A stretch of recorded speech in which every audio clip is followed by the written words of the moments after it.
मनीष, क्या वाकई ऐसा है, क्योंकि आप तो अमेरिकी धरती पर हैं और आपने भी ये महसूस किया कि आइडेंटिटी क्राइसिस रही कमला हैरिस के साथ, उन्हें वक्त कम मिला प्रचार करने को, नाम बहुत लेट डिसाइड हुआ कि कमला हैरिस राष्ट्रपति की उम्मीदवार होंगी, यही सब चीजें हार की बड़ी वजह रही?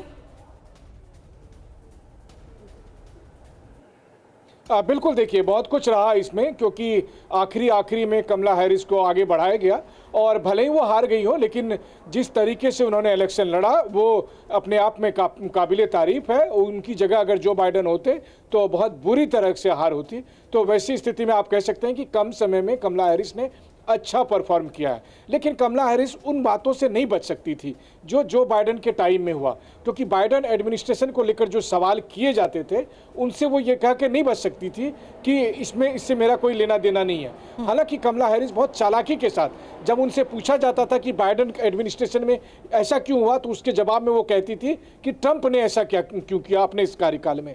लेकिन इन सब के बावजूद अमेरिकी जनता की यही खूबी है कि उन्होंने इस मौजूदा सरकार को, वो पिछली सरकार को दंड देने नहीं गई, इस मौजूदा सरकार से उन्होंने जवाबदेही मांगा और उसी हिसाब से वोट लिया।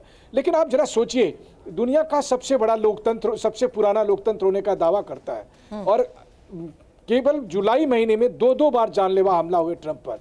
क्या इसका फायदा होता हुआ मिला उस सेंटिमेंट के तौर पर मनीष? जो बात आपने कही उनके ऊपर जो अटैक हुए, असैसिनेशन की जो कोशिश हुई, क्या इसका फायदा हुआ? दूसरा जो लीगल इम्प्लीकेशंस है, क्या इस विन पर, क्या इस जीत पर उसका कोई असर आप देखेंगे? क्योंकि पिछले कई सालों में जो लीगल केसेस का डोनाल्ड ट्रंप को सामना करना पड़ा, उस लिहाज से भी ये सिचुएशन समझनी जरूरी है।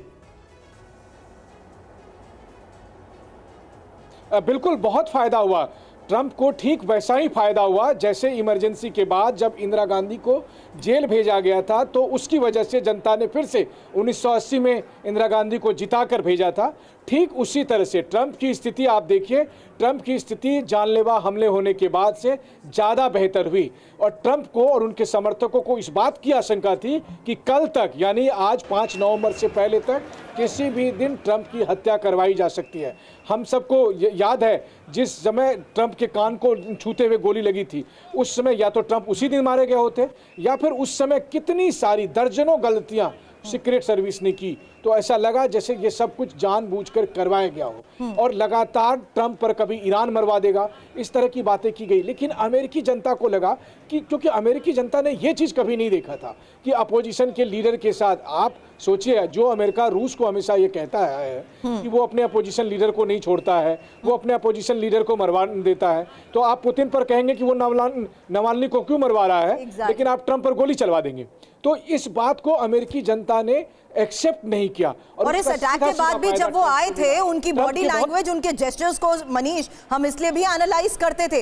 अब नजर होगी इस मंच पर आने के बाद योगेश सर, थोड़ी देर में उस जगह पर संबोधन जहां पर आप देख रहे हैं एलॉन मस्क अपने बेटे को लेकर पहुंचे हैं, तो अब जब वो जनता के बीच आएंगे तो उनकी यही बॉडी लैंग्वेज योगेश सर पूरी दुनिया देखेगी। संबोधन में क्या हो सकता है आज खास, क्योंकि जिस पब्लिक परसेप्शन को वो अपने ओपिनियंस के बलबूते चेंज करने में कामयाब रहे हैं, आज के इस संबोधन पर भी सबकी नजर रहेगी। योगेश साहब।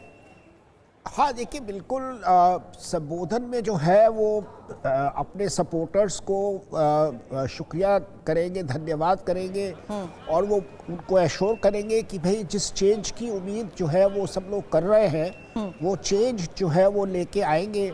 जैसे कि एलन मस्क ने कहा कि वो नए फैक्ट्रीज, नई इंडस्ट्री, नए बिजनेसेस बनाने की जो बात उन्होंने कही है उसको बढ़ावा मिलेगा। इसी तरह से जो इलीगल इमिग्रेशन वगैरह है उसके ऊपर रोक लगेगी।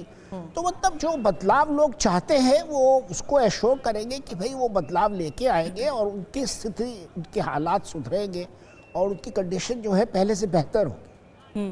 लेकिन योगेश सर, पेंसिल्वेनिया जो कि एक स्विंग स्टेट है, वहाँ पर ट्रंप की जीत होना आप कैसे देखते हैं? क्योंकि यहाँ पर फ्लेक्सिबिलिटी बनी हुई थी और ये बहुत डावाडोल स्थिति होती है। यहाँ पर भी अगर पसंद ट्रंप है तो फिर तो अमेरिका ने ठान लिया था, मन बना लिया था कि ट्रंप को ही लाना है।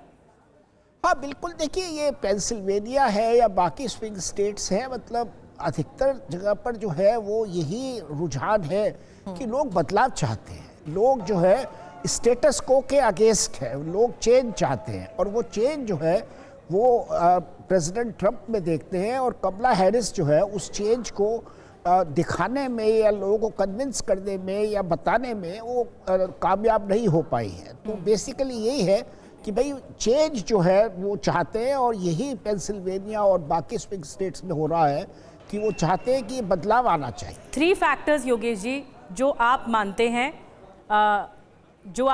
हैं, इस वक्त हमारे साथ गुरजीत जी भी हैं। गुरजीत जी के पास आऊंगी, फिर आपके पास आऊंगी। गुरजीत जी, 3 फैक्टर्स जो आप मानते हैं कि ट्रंप की जीत क्यों हुई और कमला हैरिस की हार क्यों हुई? फैक्टर है, जैसे मैंने कहा, जो लोगों में एक एंगर है अगेंस्ट द गवर्नमेंट, वो पहले लगता था फ्रिटर हो जाएगा, स्प्लिट हो जाएगा, लेकिन वो मेक अमेरिका ग्रेट अगेन में एग्रीगेट हो गया है। दूसरा, people of all colours, Indian, Latino, black, जो जिंदगी में अच्छा कर रहे हैं, उन्होंने डेमोक्रेट्स का साथ छोड़ दिया है और वो रिपब्लिकन्स के आ गए हैं। वो ढूंढ रहे हैं better economic policy, inflationary controls, tax cuts. और तीसरा, चाहे महिलाएं बहुत आई कमला हैरिस के लिए, आई थिंक जो गाजा के ऊपर मुस्लिम अमेरिकन वोटर उनसे दूर हो गया है, वो कहां गया मुझे मालूम नहीं, लेकिन वो एक कारण हो सकता है। लेकिन अभी तक हमें मालूम नहीं है कि टोटल वोटर टर्नआउट क्या है और किसका। हो सकता है कि कमला हैरिस भी रिकॉर्ड ब्रेकिंग वोट पा ले, लेकिन जीते नहीं।